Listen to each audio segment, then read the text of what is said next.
Hello friends, Welcome to Oscar and Masha channel, and Chianti. Ultra Trail. Whee! In today's video, we're gonna share with you our last day in preparation for our first race of the season, Chianti Ultra Trail. Look how pretty it is!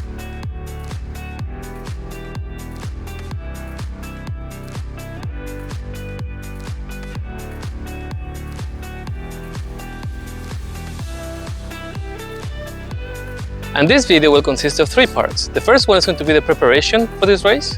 The second part is going to be the gear that we're going to be using. And the last part is going to be about a small interview to see what are our expectations for this video.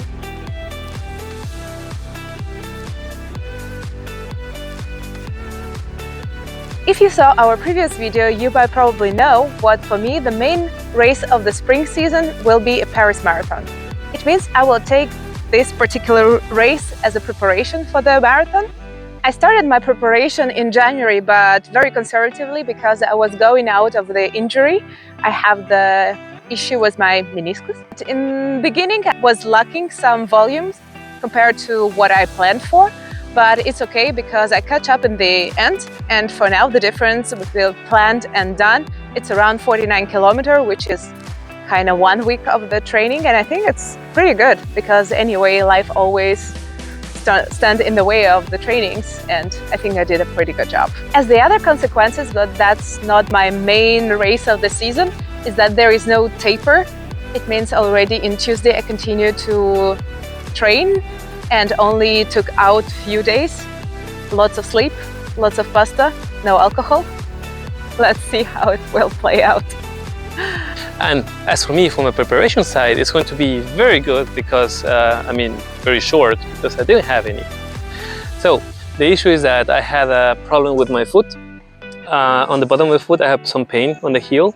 And therefore, I went to the doctor and he said that I couldn't really train. I told him that I did football, running, and tennis. And she was like, "That's very bad for the feet. Why do you do that?" And it's like, I want to stay healthy.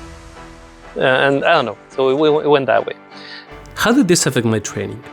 Well, instead of the planned 7 or 15 kilometer run on the weekends, I had to settle to run only 4 kilometers because otherwise the pain would come back. I had to cut back a lot, and at this point the question is, what am I going to do? Should I quit this race? And the answer is no. I won't quit, and not because I'm too stubborn or I think I'm a hero that should race even with injury, no.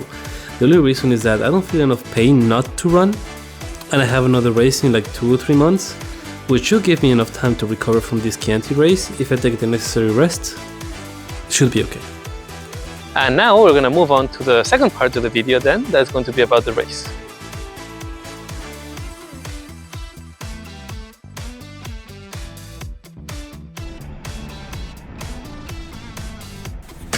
Italy, the country of laughter, good food and happy chaos. It's a country so easy to love that when I hear they have UTMB races, I immediately consider going there. Luckily, the Chianti race is in an area between Pisa and Florence where there is a lot of history and wine, which is a perfect mix if you think about it. It is a place that promises beautiful views, so we decided to go there via Pisa and then rented a car to be able to move to Radda and Chianti. This was necessary because the area is not so full with public transport and we wanted to make sure that we didn't have any issue. Also, the race starts at 7 AM, so definitely you need a car to be there. The Chianti Trail is a 43 kilometer long race, and it's a 1,600 elevation gain. So it's kind of hilly, but it's not exactly a mountain race. And also the characteristic is that it goes 300 meters up, and that's the top it's gonna go. There's no 800 meter up or 1,000, so it's not that crazy, but still very good for the start of the season. And I have to tell you also that the first thing that you do in this race, which is rarity on the trail universe, is that it goes downhill in the beginning. So that shows that it should be fun at least. Now let's talk about the gear. As a mandatory kit, you can see here it's very minimalistic and there is nothing special here. They even didn't ask for the jacket, even though I will take it anyway. As my personal gear, what I want to take, it will be long sleeve short. The short what I already used for 100 kilometer race, which is the Salomon cross run shorts with a 5-inch inseam. As well, I will use the Salomon bra and ultra shoes. What I forget? Injinji socks. After making sure we had Injinji socks, we also needed to verify that we brought all of our race-specific food. This is to compensate for the big amount of energy spent on a trail race. That's why we always carry with us a series of Tailwind with an electrolyte drink with calories included, then running gels which bring a lot of quickly transformed energy, and electrolytes without calories. This is to help our body recover from the salts lost.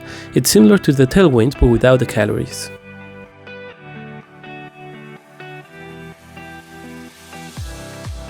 And so for this race, what do I expect? So when I signed for this, I was thinking it's going to be a good, easy race to start the season with, because it was 43 kilometers long, which is long, but it's not actually as bad, like because it's 1.6 meters up. So it's not that bad. However, now with my foot issues, I couldn't really train. So I'm going from the couch to the 43 kilometer race run. And it's going to mean that it's going to be a challenge. A challenge that I don't know if I'm going to be able to finish, because I'm going to try to see if my foot hurts. I'm going to try to be like listening to my body, and if I can finish, it's going to be good. But it's about having fun, not about breaking myself. So let's see what happens. Come with us. Let's talk right now about my expectations for this race. Actually, in the last moment, I was scared about if I finish or not, because you never know if it's 9 hours, it's enough or not enough for this kind of race. And I started to Google. You can see here what I did.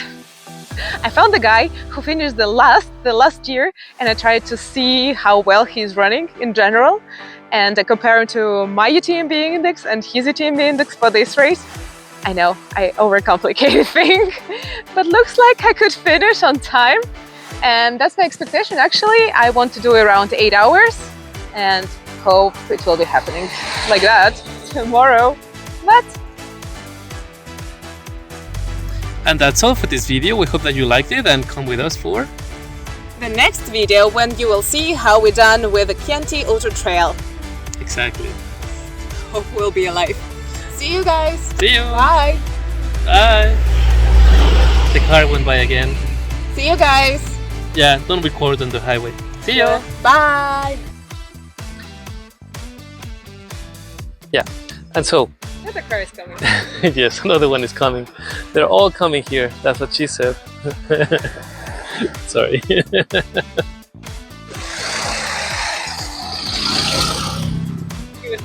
Yeah. Okay. What? Ah, okay.